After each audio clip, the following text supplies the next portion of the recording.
Kung babalikan natin sa Senate hearing nung nakaraan, may nabanggit doon na Blue Book o Pink Book na may listahan ng pangalan ng mga tao mula 2004.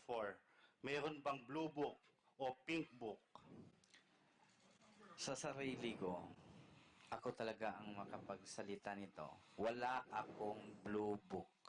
Wala akong blue book. Inuulit ko, wala akong blue book. Bakit wala kang Blue Book? Hindi mo ba kailangan ng Blue Book? Oo, kasi iilan lang doon sa Region 8 ang protektor ng droga.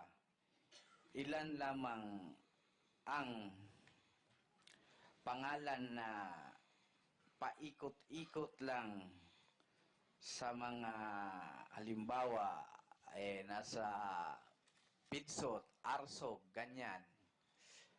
Sila ang mga pangalan na to kasi mababanggit ko din to paikot-ikot lang to sila dyan sa Region 8.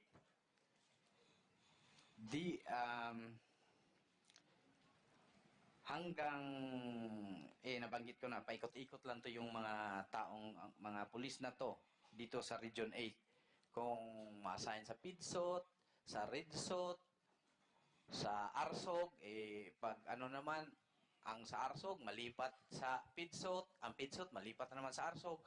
So yun ang nangyayari sa Region 8.